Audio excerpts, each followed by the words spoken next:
Howdy, folks. Welcome back to my channel. My name's Don, and today I want to talk to you about a subject that a lot of tournament anglers particularly don't want to talk about, and most of them won't admit.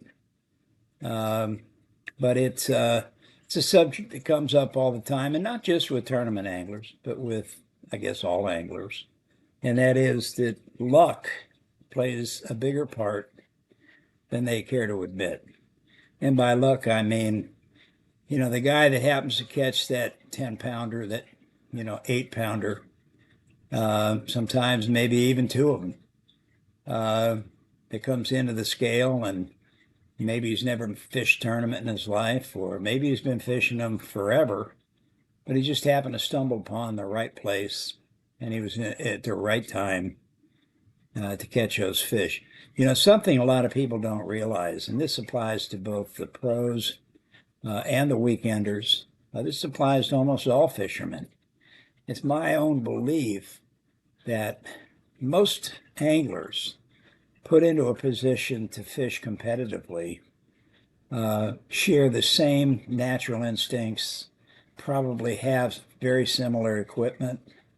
You take that average guy that's fishing out of a small bass boat, or maybe he's just fishing out of a rowboat, but he's been fishing all his life. He's probably got the same skill sets that a professional has. And if you were to put him in that brand new boat with all the electronics, he probably would ignore the electronics. But having the ability to use an electric motor, to use 360, to hold a position, to use the power poles, once he figured out how to do those things, I think he'd be just as competitive as anyone else, on the pro or on the amateur side of fishing. I say this because I've fished hundreds of tournaments in my lifetime. I've fished with guys that have become famous, guys that have their own TV shows, guys that have won virtually every award there is to win in fishing. And they deserve it all. But I can tell you that without a doubt, whether the pros want to admit it or not, there's a certain amount of luck when it comes to fishing.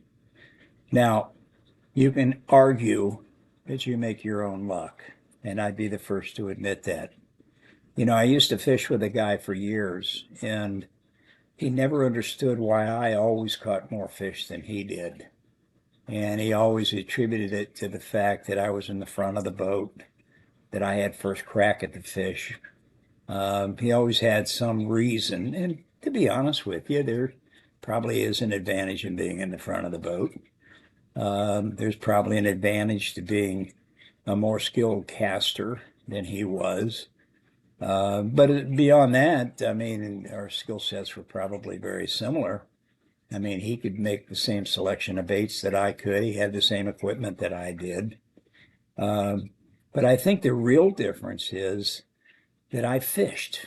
I mean, I fished, and I fished hard. He didn't. For every cast I made, well, let me put it a different way. For every cast that he made, I made 10 casts, maybe 15 casts. Why? Because he was always fiddling around, cleaning off his bait, resetting his worm, changing hooks. In the course of the day, that might amount to 400 casts that I made versus 50 or 100 casts that he made. Now, statistically speaking, the odds are that I should catch more fish than him. And it proves to be true. Now, I'm not saying you go out there and you become a machine and you just cast, and you never slow down, but you do increase your odds. You increase the luck factor. And the luck factor is very, very important, because without luck, nobody would ever catch that big bass. And you can argue all you want, big baits, big fish, I've heard it all. But I can tell you, being in the right place at the right time doesn't really matter so much what the bait was, but being in the right place at the right time you'll catch that big fish. And, you know, for what it's worth, it's not that much harder to land a 10-pound bass than it is a 3-pound bass. In fact, might even be easier. Quite often, the big fish just don't jump and don't fight quite like, you know, the smaller fish do. Um, I'm sorry, someone just came to my door. I was trying to figure out who it was. Uh, but you know, you get a big bass, a lot of times a big old fat sow, she'll just kind of roll over, slide right into the net. You get a 3-pounder, and I mean, he's taking you everywhere. You know, he's jumping, he's snagging you up, hooking you up with things. So, you know, I mean, it's arguable which is, you know, which fights the hardest. But the reality is, you got to be in the right place at the right time to catch that big bass. And I can attest to the fact that I've been there and I've done it. You know, I've gone along an area, for example, yeah, my partner and I, and we've cast it and we've cast it and we've tried this lure and we've tried that lure, and all of a sudden, bang, you get a big fish. I didn't really know he was there. I didn't just happen to catch that fish because I put on, you know, a blueberry worm, and that fish had been waiting all day to get, you know, to eat a blueberry worm. I caught him because I was the first guy to throw a bait or a lure where he was. Now, if you don't agree with me, that's fine. You know, I've caught my share of big fish, and I don't want to put anybody down for having caught that wall hanger. And you know, he's got it sitting in his office and he's real proud of it. He's got it mounted and it looks great. And he wants to talk about what a great fisherman he is. But think about this a minute. Now, I've taken my wife fishing. I've taken my daughter, my sister. I've taken a few different women fishing, and they're not really anglers. I mean, let's face it. They'd rather read a magazine. They'd rather sun themselves, read a book. But occasionally they'll pick up a fishing rod and they'll cast it in the water. And you know what's surprising? Quite often they catch a big bass. Why? Why do they catch that big bass if it's not luck? Now, I can tell you why they catch it. They catch it because they have more patience than we do. They'll throw a plastic worm in and just drag it behind the boat because they're not paying attention, because it's to them it's not a big deal.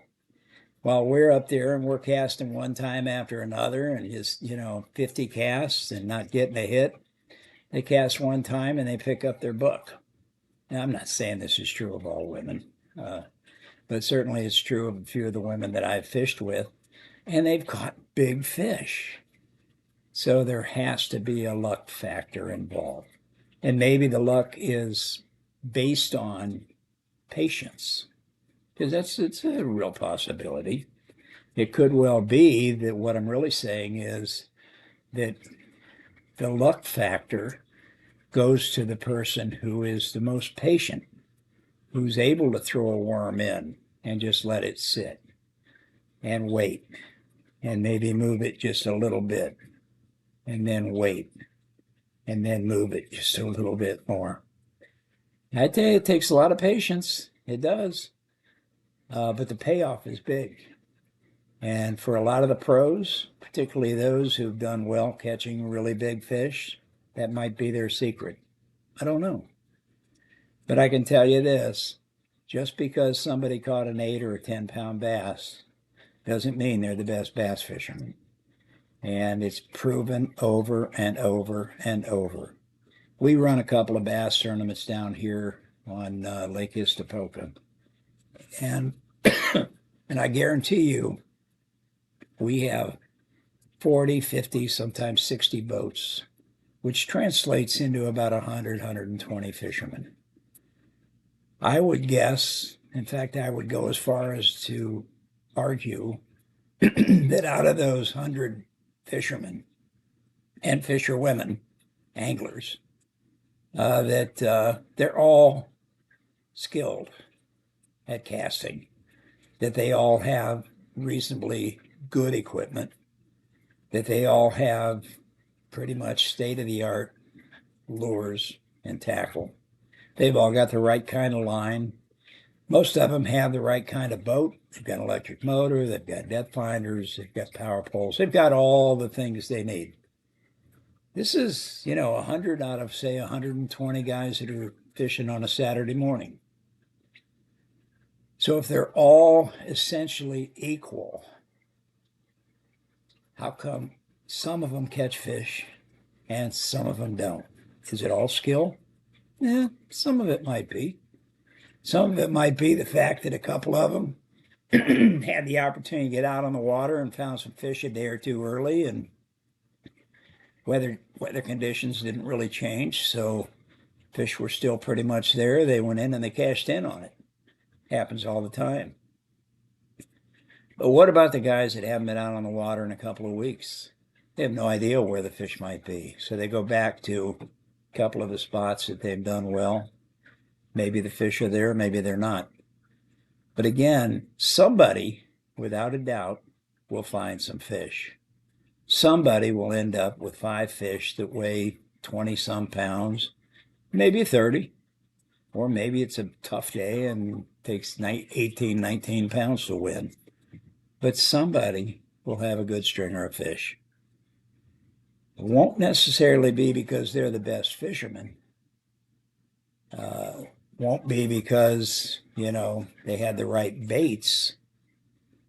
It might have a bearing on the fact that they might have been a little more patient. But the truth is, there's a certain amount of luck. They were in the right place at the right time. And again, I know there's a lot of people that will disagree with me, and that's fine.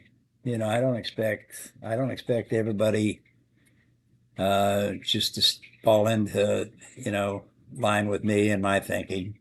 Sometimes I can go a little bit off the deep end, but I also believe that there are certain fishing periods in a given day when the fish become active. And during those times of the day, it's not so much a matter of the fish becoming active as much as the fish becomes moves into a location where they're more accessible. Now, maybe they were way back in, the vegetation. Maybe they were out in deeper water. Maybe they were just holding really tight to different structure. But for whatever reason, whether it's the dinner bell went off in their head or whatever the case might be, maybe it's related to weather, but they suddenly decide it's time to eat. And so they become extremely accessible by whoever just happens to be there throwing their baits at them. That happens all the time. You can go out on almost any lake and you'll find some areas where the fish are moving, some areas where the fish are active. Again, if you happen to be in that spot, you can call it experience.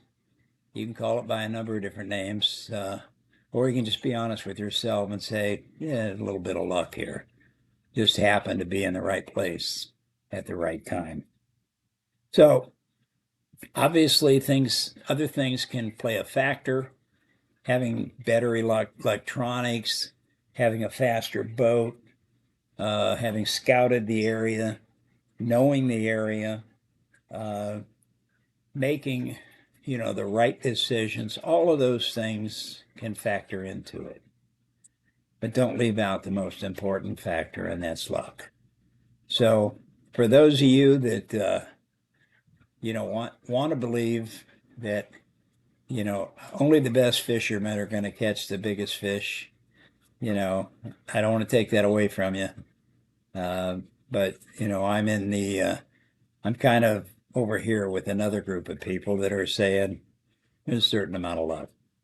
And, I don't want to come in with a big string of fish, which I've done a few times, and have somebody point their finger at me and say, oh, you lucky bastard.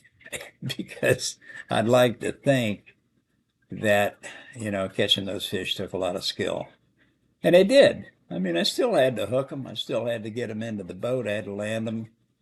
And I had to have the right equipment to do it. And maybe I had to have the patience to wait for the fish to bite. Uh, but the bottom line is there's still a luck factor. So, without going overboard on the subject, I just wanted to touch on it because I had some guys telling me the other day what great fishermen they were, and luck never factored into it. So I didn't want to burst their bubble, but I thought it gave me a chance to, take a few minutes and talk about it in a video. So anyway, I thank you for tuning in. If you don't agree with me, which I'm sure a lot of you don't, feel free to leave a comment below. I'd love to hear from you. And, if you do agree with me, that's great too. But, give me a thumbs up if you enjoyed the video and subscribe to my channel and leave any comments you might have below. Thanks for tuning in, and I wish you a great day.